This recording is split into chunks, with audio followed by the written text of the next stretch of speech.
sabihin sana ko sa'yo. Meryl, bakit? Ano yan? Tumigil ka na sana sa panliligaw sa akin. Ha? Bakit? May nagawa ba ako? May dapat ba akong baguhin? Ano gagawin ko? Huwag mo naman ako patigilin manligaw sa'yo, Meryl. Bakit ka pang manliligaw kung jowa na kita? Ha? Totoo ba? Yes! Thank you! Woo! May jowa na ako!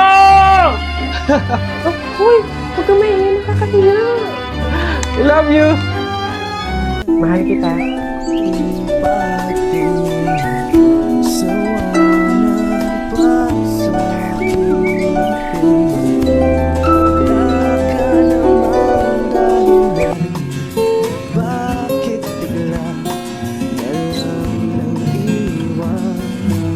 Mahal, happy anniversary! Para sa'yo. Wow! Thank you! Thank you for loving me, for choosing me. Kahit na ang dami-daming pagsubok, pinipili mo pa din magstay at lumaban. Mahal, sabay natin tong ipanalo hanggang dulo, pero walang wakas. I love you. God knows kung gaano ako ka-grateful na meron akong ikaw. Kahit dumating tayo sa araw na puno ng gulo, ikaw pa rin ang pipiliin ko. Walang aalis, walang iwanan. I love you. Hello, love. Kamusta? I love. Oh, bakit parang matamlay yung love ko? May problema ba? Wala to, love. Pagod lang siguro ko, tsaka medyo stress kasi sa studies, tsaka sa work eh. Love naman. Sabi ko sa'yo, magpahinga ka, di ba? Alagaan mo yung sarili mo. Huwag mo namang pasanin lahat ng trabaho. Sige ka, love. Kapag bumigay yung katawan mo, baka mas lalo kang mahirapan yan. Love, thank you Ang gaan ng lahat kapag nandyan ka. Mahal kita sobra. In good and bad times. Itong hindi mo na kailangan questionin yung halaga mo. Anong kulang sa'yo, anong mali. Buo kitang mamahalin. Mamahalin din kita sa paraan na alam kong hindi ka masasaktan. Yung kahit dumating sa point na ayaw mo na, mas pipiliin pa rin kitang mahalin. Gusto, ikikis mo ako ng matagal. Kung talaga puro kakalokohan. O siya, paano matulog na tayo? Pwede bang wag nating patayin yung tawag? Hayaan lang nating naka-open. Para mukha pa rin tayong magkasama, gano'n. Oo na. Ito naman, kala mo naman naalis ako. Ako, walang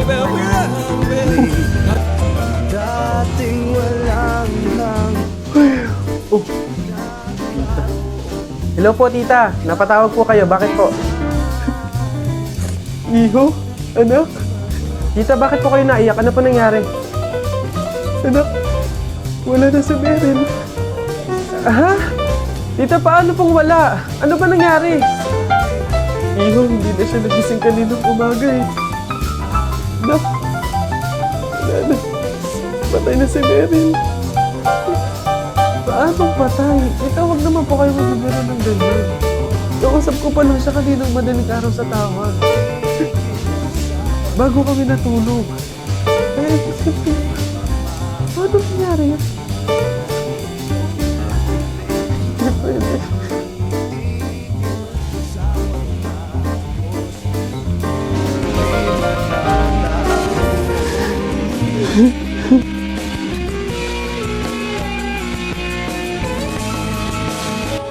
Meryl, mahal.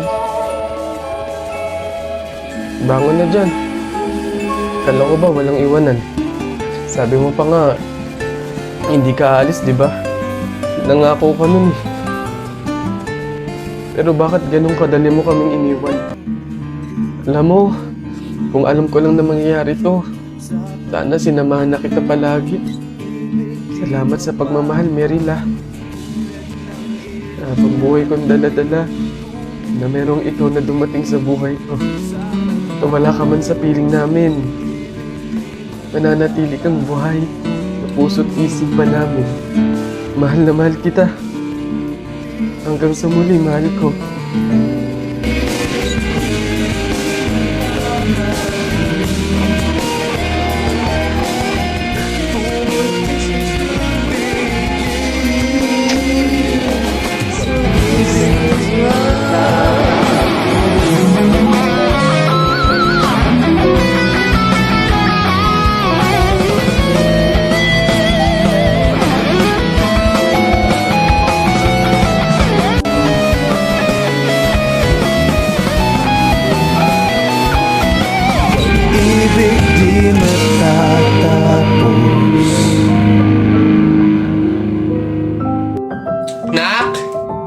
Nay, bakit? Mamaya, ilabas mo yung mga sopas at dadalaw daw dito sa burol ng lolo mo si Ate Telay mo. Ha? Si Ate Telay ma, yung ang anak is si Jacob? Oo, bakit? Naku, Nay, crush na crush ko yung dati pa. Wait lang, mag-ayos lang ako. Hoy, teka. Ha? Di ba sinabi ko na sa'yo, may pamahiin. Bawal magsuklay, bawal maligo, bawal magsalamin kapag may burol. Ha? Nay, ano ba yung pamahiin na yun? Hindi pwede. Nakakaya naman pag nakita ni Jacob na gato itsura ko. Ikaw yung tumigil-tigil dyan sa kakirahan mo. Sumunod ka. Ayos mo. Eh, Mare, naku, condolence. Eh, Mare, buti, nakadalaw ka dito.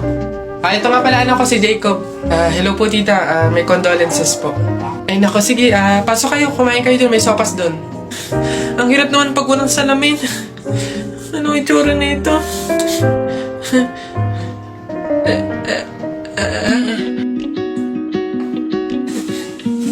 Hi, Jacob. Hi. Lintik na pamahiin na yan. Pabili ba? Pabili. Oh, what's up, boy? Oh, yari. English ba naman? Ano ba yan? Yeah, what do you want? Gigil talaga ako na ito eh. Do you have solution that mix evenly with organic compound substances and had undergone fermentation and instilled in a solid state of matter in a homogeneous mixture? Ano yan? Hindi mo pala alam eh. The Red Horse. Una. Ganon. Tintik na bata to.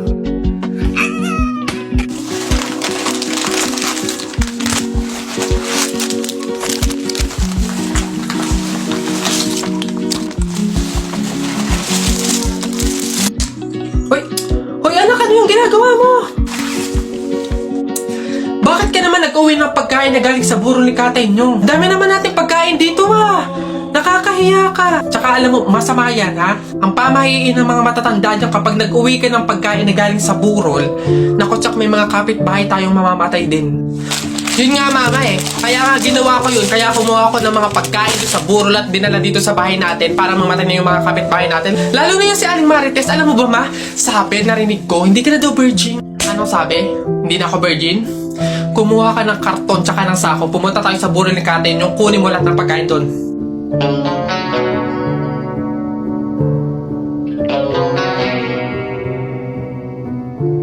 Jopay, kamusta ka na? Palagi kitang pinapanood, nakikita. Jopay, pasensya ka na. Wala rin kasing ako makausap at kasama. Huwag ka nang mawala. Huwag ka nang mawala.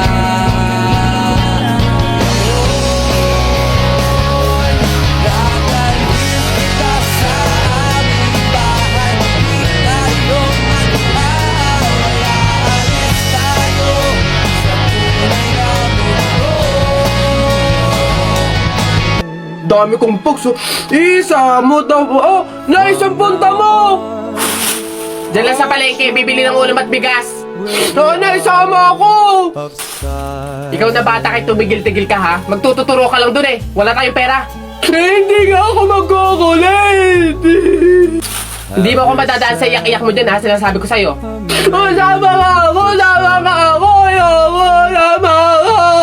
Pagtingil ka dyan, kahit anong gawin mo, hindi ka pwedeng sumama.